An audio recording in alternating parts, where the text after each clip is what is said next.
Welcome to the Crop Insurance Podcast, the podcast where we dive deep into the world of crop insurance. I'm your host, Mike Rydell, a third-generation crop insurance agent, and I'm thrilled to have you join me on this educational journey. At our family-owned and operated business, we've been providing crop insurance expertise for generations. Our goal here is simple: to educate our listeners. Crop insurance can be complex and overwhelming, but I believe that understanding it is crucial for every farmer.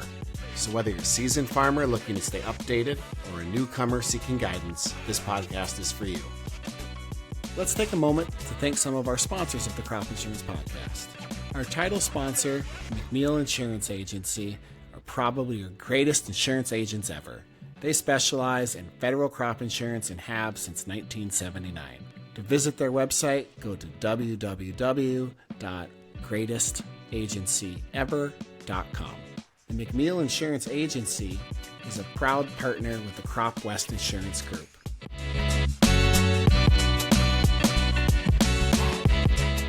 Welcome to today's episode, where we will be talking about the Malt Barley Endorsement.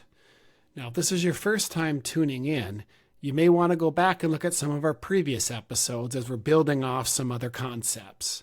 If you're already a seasoned professional in the crop insurance industry, or a farmer that's been using crop insurance for years, you might not have to go back to those episodes. I just want to be sure that you do have a basic understanding of how the underlying policy works, as it makes explaining the Malt Barley Endorsement a little bit easier. Either way, let's jump right in. To begin with, let's look at how the RMA describes the Malt Barley Endorsement, and we're going to use our Crop Insurance Podcast AI to do so. The Malt Barley Endorsement. The MBE provides additional quality protection based on the specifications from your malting barley contract or special provisions if insuring under a malting barley price agreement for malting barley acreage that is insured under the small grains crop provisions. MBE incorporates projected and harvest prices based on your malting barley contracts versus using projected and harvest prices from the commodity exchange price provisions. That description is a little hard to digest, so I'll try to put it in a little plainer English for you. If you qualify for the Malt Barley Endorsement, all it really does is it allows you to use that contract price for your projected price or your harvest price for your underlying federal crop insurance policy. The other thing it does is it gives you access to a quality adjustment factor that you normally wouldn't have access to in regards to your barley making malt or not making malt. Now, the rest of this episode will dive into some of these concepts a little deeper so you have a little further understanding of what it's all about. The first place to start is, where is this available? So it's only available in select counties in 13 states. If you want a list of those 13 states, head on over to our website at thecropinsurancepodcast.com, where we have a list there and an article all about the Malt Barley Endorsement. If you're in Cascade County in Montana, you have access to the Malt Barley Endorsement, and we'll be referencing that county and that state for a lot of our examples throughout this episode and further episodes. Now, when it comes to when you can add this endorsement to your policy, it's going to be for the sales closing deadline for barley. So in Montana, there's only spring barley available, so that's a spring sales closing deadline of March 15th. So you need to add it by March 15th. Now, once you've added it onto your policy, you then need to submit your contract prior to acreage reporting deadline. So a lot of the spring barley states, that acreage reporting deadline is usually around July 15th. As long as you submit that contract to your crop insurance agent by the appropriate deadline, as long as it meets the requirements in the policy, you'll be able to use that price for your crop insurance policy. Now, when I keep mentioning these contracts, under the Malt Barley Endorsement, there's 3 types of contracts you can use. There's the malt barley contract, a malt barley price agreement, and a malt barley seed contract. All 3 of those have different requirements and they behave a little differently, but we're going to focus on the malt barley contract for the purposes of this episode. The malt barley contract needs to be between you, the producer, and the buyer, who's a brewery or another buyer that produces or sells malt or malt products like a malt plant. If you're not sure if the buyer qualifies, check with your crop insurance agent prior to signing up in the spring or prior to submitting your contract to make sure that they are acceptable. The contract has to specify the contracted amount of production and the purchase price they're going to use, or a method to determine that purchase price. And it's going to establish obligations between each party in that agreement. You can have multiple contracts with multiple prices, multiple production contracted. All they're going to do is they're going to average those together to come up with a weighted average factor or a price average to use for your crop insurance policy. Along with the price, or how much they're going to pay you per bushel for your malt barley, also in that contract is going to be the quantity of bushels they're going to contract for. Now, the most important part of that contract in terms of crop insurance are how many bushels are they contracting you for. A rule of thumb is that you want your malt barley contract to be for at least your approved yield, or so 100% of your approved yield, times your acres. This will maximize your coverage and prevent you from having to use a weighted factor. So if you have 1 unit of barley, and let's say your approved yield is 50 and it's 100 acres, so you're going to have 100 times 50, that's 5,000.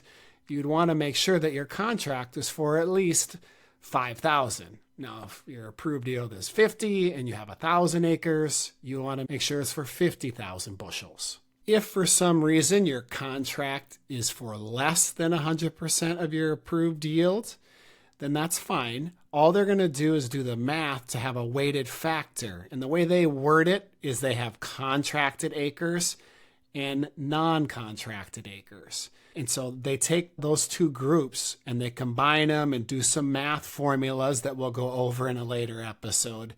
And that comes up with a weighted price. So if you were contracted at $6.50 a bushel, let's say, and you haven't contracted for 100% of your approved yield, they're going to apply that factor. And so maybe now you're at $6.15 a bushel on your malt barley endorsement, whereas the underlying projected price is like $4.50. So you're still having more coverage than you would without the malt barley endorsement.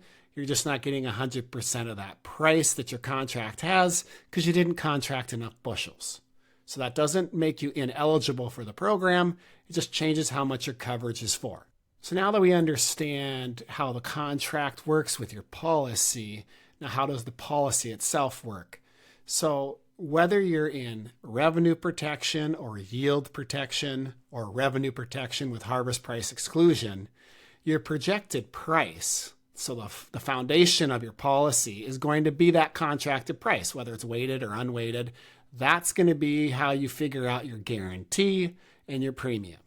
One note on using the contract price for your projected price: it just can't be higher than your maximum contract price factor times the original projected price for the underlying policy. At the time of this podcast in Montana, it happens to be 2.5 in a majority of the counties.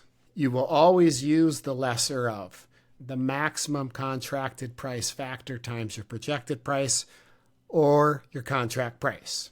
Now that we've established our projected price, we're going to use that whether we're in yield protection or revenue protection like you normally would.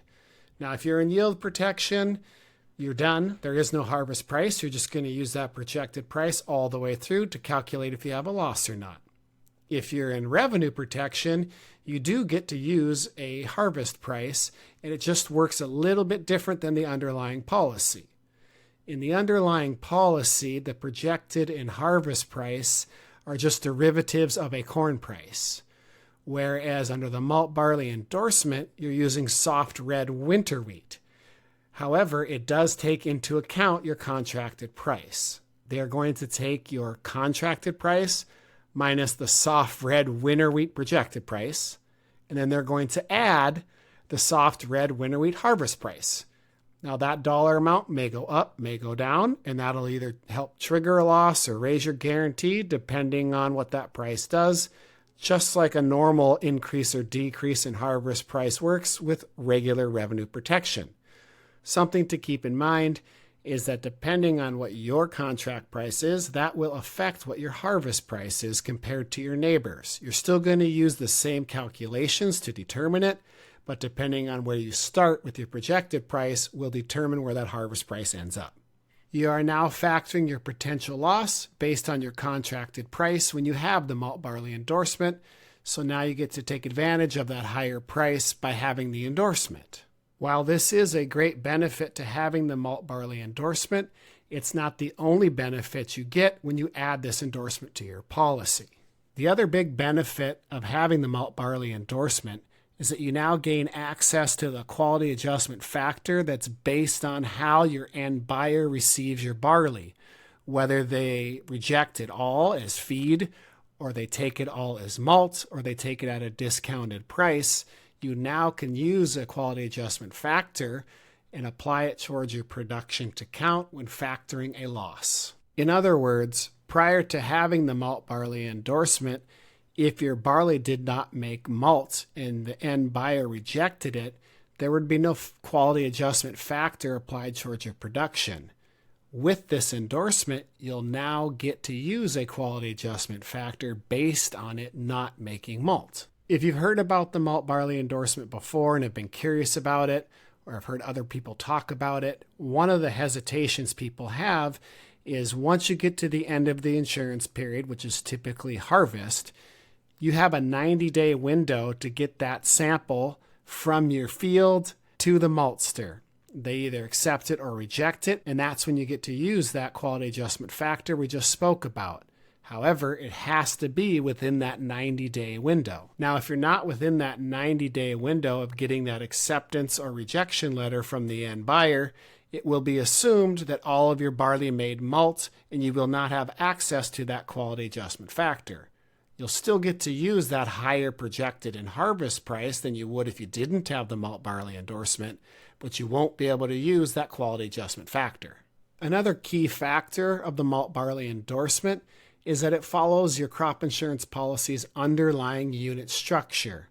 And why that's important is because you're not allowed to commingle production from any units under the malt barley endorsement. So if you have optional units and you have quite a bit of units, you're not allowed to commingle that grain because of how the samples need to be taken into the end buyer. If you have optional units on your underlying crop insurance policy, that does not mean that you cannot take the malt barley endorsement.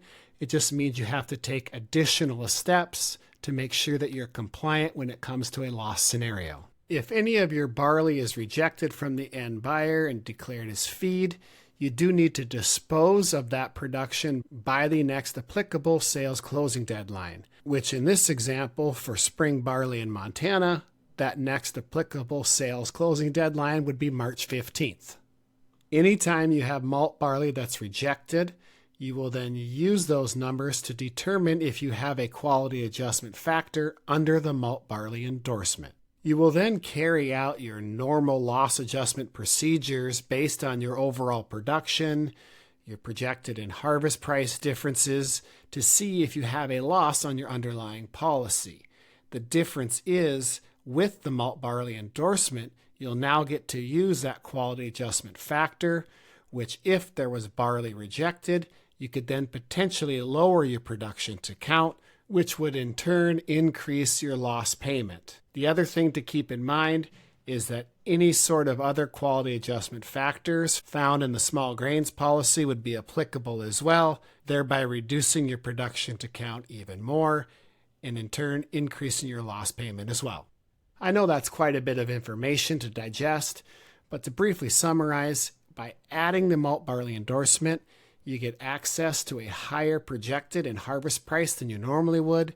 You also get access to a quality adjustment factor based on your barley making malt or not, which you normally do not get access to. Those are the advantages of using the malt barley endorsement. Like anything that has its advantages, there are some disadvantages to the malt barley endorsement as well. One of those disadvantages might pertain to your underlying unit structure, making it a little more difficult to process that loss paperwork or be compliant with the loss adjustment procedures. The other big consideration to take into account when looking at the malt barley endorsement is how much it costs. In our next episode, we'll go through some quotes where we look at how much the malt barley endorsement would cost based on different coverage levels, unit structures, contracted prices, just to give you an idea of what it could potentially cost. We'll also go through some of the math calculations that we spoke about earlier in hopes to give you a better picture of what the Malt Barley Endorsement is all about. From my family to yours, thank you very much for listening. I sincerely hope that this presentation has been instrumental in enhancing your understanding of federal crop insurance. If you find value in our podcast, we kindly encourage you to subscribe and spread the word among your friends and neighbors. To access further information, please visit our website at thecropinsurancepodcast.com, where you'll find the latest podcast episodes, articles, and exciting new features conveniently located in one place. This information is not all-inclusive and is meant to be used only as general guidelines for educational purposes. For additional information, please see crop provisions, reference the Crop Insurance Handbook or Loss Adjustment Manual, or contact your crop insurance agent. This institution is an equal opportunity provider and employer.